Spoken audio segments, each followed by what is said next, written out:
ചെക്കനും വീട്ടുകാരും നിന്നെ കണ്ടിട്ടുണ്ടെന്ന് പറഞ്ഞു. എൻ്റെ മുത്തശ്ശനെ എനിക്ക് വിശ്വാസമാണ്.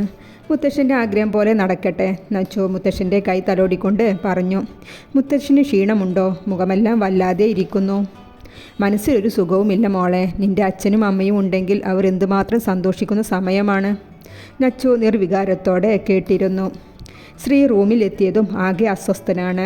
അവൻ്റെ മനസ്സ് മുഴുവൻ നച്ചുവിൻ്റെ കല്യാണത്തെക്കുറിച്ചാണ്. അവൻ എന്തോ ഉറപ്പിച്ച് മുത്തശ്ശൻ്റെ റൂമിലേക്ക് നടന്നു. വാതിൽ എത്തിയപ്പോഴാണ് ജിത്തു മുത്തശ്ശനോട് സംസാരിച്ചിരിക്കുന്നത് കണ്ടത്. ശ്രീ അവിടെ തന്നെ നിന്നു. മോനെ, എൻ്റെ കുഞ്ഞിനെ എൻ്റെ അടുത്ത് നിന്ന് എവിടേക്കും അയക്കാൻ എനിക്ക് ഇഷ്ടമില്ല. സത്യം മുത്തശ്ശ, ഞാൻ ഇനി അമേരിക്കയിലേക്ക് തിരിച്ചു പോകുന്നില്ല. ഇവിടെ മുത്തശ്ശൻ്റെ കൂടെ തന്നെ ഉണ്ടാകും. പ്രോമിസ്. നിൻ്റെ അമ്മ നിൻ്റെ അച്ഛനെ കൊണ്ടുപോയ പോലെ നീയും കൊണ്ടുപോകും എൻ്റെ കുഞ്ഞിനെ. ഇല്ല മുത്തശ്ശ. മുത്തശ്ശൻ ഒരു പ്രാവശ്യം നച്ചുവിനോട് ചോദിക്ക്, എൻ്റെ വിവാഹം കഴിക്കാൻ സമ്മതമാണോ എന്ന്. അവൾക്ക് താല്പര്യമില്ല എന്ന് പറയുകയാണെങ്കിൽ ഞാൻ പിന്നെ മുത്തശ്ശൻ്റെ അടുത്ത് ഈ കാര്യം പറഞ്ഞു വരില്ല. മുത്തശ്ശൻ എല്ലാം കേട്ട് അവൻ്റെ മുഖത്തേക്ക് തന്നെ നോക്കിയിരിക്കുന്നുണ്ട്.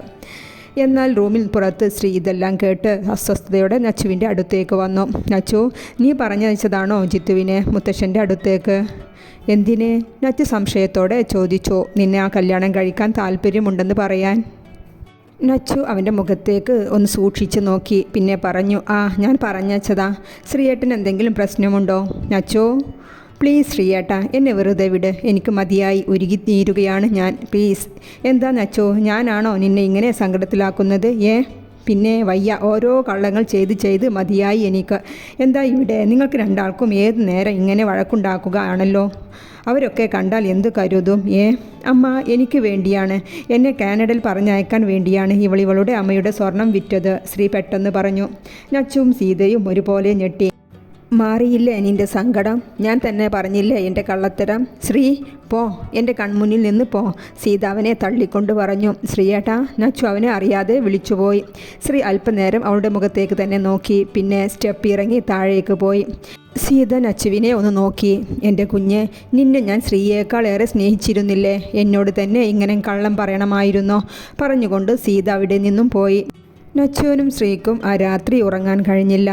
രാവിലെ പെണ്ണുങ്ങളെല്ലാം നിശ്ചയത്തിനുള്ള ഒരുക്കങ്ങളുമായി ഹാളിൽ ഇരിക്കുകയാണ്. ഇതെല്ലാം കണ്ടുകൊണ്ട് നച്ചുവിൻ്റെ എതിർവശത്ത് ശ്രീയും ഇരിക്കുന്നുണ്ട്. നച്ചുമോളെ, ഈ സമയം മുത്തശ്ശൻ വിളിച്ചുകൊണ്ട് അവിടേക്ക് വന്നത്. മുത്തശ്ശ, എൻ്റെ റൂമിലേക്ക് വാ മോളെ പറഞ്ഞുകൊണ്ട് മുത്തശ്ശൻ തിരിഞ്ഞു നടന്നു.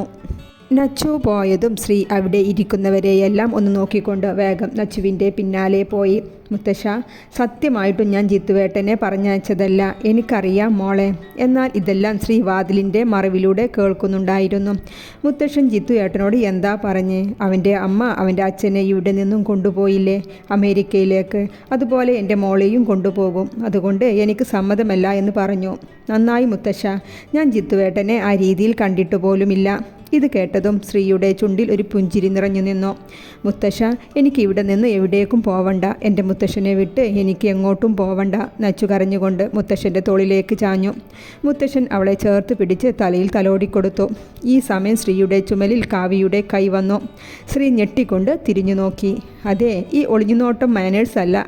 എന്താ അവിടെ ഇത്ര കാണാൻ? കാവ്യ അവൻ്റെ കൈ വലിച്ചുകൊണ്ട് പറഞ്ഞു. ഹേയ്, ഒന്നുമില്ല കാവ്യ. ശ്രീ ചുണ്ടിലെ പുഞ്ചിരിയോടെ തന്നെ പറഞ്ഞു. നച്ചുവിന് നിശ്ചയത്തിനൊടുക്കാനുള്ള സാരിയും ആഭരണവും കൊണ്ട് നച്ചുവിൻ്റെ റൂമിലേക്ക് വന്നതാണ് സീത. അപ്പച്ചി, ഇനി ഇതൊക്കെ ഇട്ട് നോക്കുന്നത് എന്തിനാ? പിന്നെ ബ്ലൗസ് പാകമല്ലേ എന്ന് നോക്കി നച്ചു. ഒറ്റ ദിവസം കൊണ്ട് ഒപ്പിച്ചതല്ലേ ഇതൊക്കെ? നിൻ്റെ അമ്മയുണ്ടെങ്കിൽ അവൾ ഒരു ഉത്സവമാക്കിയിരുന്നു ഇതെല്ലാം. ഈ സമയം ശ്രീ അങ്ങോട്ടേക്ക് വന്നത്. എത്തിയല്ലോ. ഇപ്പോൾ എന്താ നിൻ്റെ പ്രശ്നം? സീത മുഖം ചുളുക്കിക്കൊണ്ട് ചോദിച്ചു. എനിക്കെന്ത് പ്രശ്നം? ഞാൻ വെറുതെ. ശ്രീ നച്ചുവിനെ നോക്കിക്കൊണ്ട് പറയുകയാണ്. എന്നാൽ നച്ചു ശ്രീയെ ശ്രദ്ധിക്കുക പോലും ചെയ്യാതെ ഡ്രസ്സുമായി ബാത്റൂമിലേക്ക് കയറി. അതെ അമ്മ, ഇത്രയും ഒരുക്കമൊന്നും വേണ്ട. ഈ നിശ്ചയം നടക്കുമെന്ന് എന്താ ഉറപ്പ്? ശ്രീ മുഖം വെട്ടിച്ച് പറഞ്ഞുകൊണ്ട് പുറത്തേക്ക് നടന്നു. എന്താ ഇപ്പോൾ ശ്രീയേട്ടൻ്റെ പ്രോബ്ലം? നച്ചുവിൻ്റെ എൻഗേജ്മെൻറ്റോ അതോ ജിത്തു ഏട്ടൻ്റെ പ്രപ്പോസലോ? ശ്രീ ഒരു വെരുകിനെ പോലെയുള്ള നടത്തം കണ്ട് കാവ്യയുടെ ചോദ്യമാണ്. രണ്ടും. ശ്രീയുടെ മറുപടി വന്നു. അല്ലെങ്കിൽ ഇത്രയും എടിപിടി എന്ന് വെച്ച് ഈ നിശ്ചയം നടത്തേണ്ട ആവശ്യം എന്താ മുത്തശ്ശനുള്ളത്? അതിന് ശ്രീയേട്ടൻ ഇങ്ങനെ ടെൻഷനാകുന്നത് എന്തിനാ? കാവ്യ, നച്ചും ഞാനും കുട്ടിക്കാലം മുതൽ ഒന്നിച്ച് കളിച്ചു വളർന്നവരാണ്. അവളുടെ ജീവിതത്തിൽ പ്രധാന കാര്യമല്ലേ ആ ചെക്കൻ്റെ സ്വഭാവം, അവരുടെ വീട്ടുകാരുടെ സ്വഭാവം ഒന്നും മനസ്സിലാക്കാതെ എങ്ങനെ പെട്ടെന്ന് നിശ്ചയം നടത്തേണ്ട ആവശ്യമെന്താ? ശ്രീ ദേഷ്യത്തോടെ പറയുകയാണ്. ശ്രീയേട്ടന് നച്ചുവുമായുള്ള ഇത്രത്തോളമുള്ള ഈ അറ്റാച്ച്മെൻറ്റ് ഇപ്പോഴേ നിർത്തിക്കോ. അത് അവളുടെ ഭാവി ജീവിതത്തിൽ ബുദ്ധിമുട്ടുണ്ടാക്കും. ഫ്രണ്ട്സ് ആണെന്നും പറഞ്ഞ് ഇങ്ങനെ അവളുടെ എല്ലാ കാര്യത്തിലും ഇടപെടുന്നത് അവളുടെ ഭർത്താവിന് ഇഷ്ടമാവണമെന്നില്ല.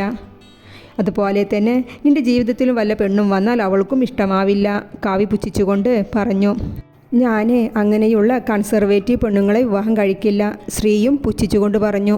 നച്ചു ഡ്രസ്സ് മാറ്റി പുറത്തേക്ക് വരികയാണ്. എതിരെ വന്ന ജിത്തു അവളെ ഒന്ന് നോക്കുക പോലും ചെയ്യാതെ പോകാൻ നിന്നതും നച്ചു അവനെ വിളിച്ചു. ജിത്തുവേട്ടാ, സോറി, ഞാൻ ജിത്തുവേട്ടനെ ആ രീതിയിൽ കണ്ടിട്ട് പോലുമില്ല. ഓ ഓക്കെ, അതുകൊണ്ടാണല്ലോ ഇത്രയും നാളും കാണാത്ത ആ ദീപക്കിനെ വിവാഹം കഴിക്കാൻ സമ്മതിച്ചത്. ചോദിച്ചുകൊണ്ട് അവളെ നോക്കുക പോലും ചെയ്യാതെ അവൻ അവിടെ നിന്നും പോയി. നച്ചു അവൻ്റെ പോക്ക് നോക്കി നിന്നു. ശ്രീ, നച്ചു ബ്യൂട്ടി പാർലർ പോയതാണ്. അവളെ ഫേഷ്യൽ കഴിഞ്ഞുവെന്ന് നീ കൂട്ടിക്കൊണ്ടുവാ. അല്ലേ, ഈ വെറും ഒരു നിശ്ചയമല്ലേ, കല്യാണമൊന്നുമല്ലല്ലോ ഇങ്ങനെ ബ്യൂട്ടി പാർലർ കയറിയിറങ്ങാൻ. അതെ, എൻ്റെ മോനെ അധികം ഒന്നും ചിന്തിക്കേണ്ട, പോയി വിളിച്ചിട്ട് വാ. ഓ, ശ്രീ പാർലറിലെ പുറത്ത് വെയിറ്റ് ചെയ്യുകയാണ്. നച്ചു കാറിൻ്റെ ഫ്രണ്ട് ഡോർ തുറന്ന് കയറി. ശ്രീ അവളെ സൂക്ഷിച്ചൊന്ന് നോക്കി. മുഖം പഴയതുപോലെ തന്നെ ഉണ്ടല്ലോ.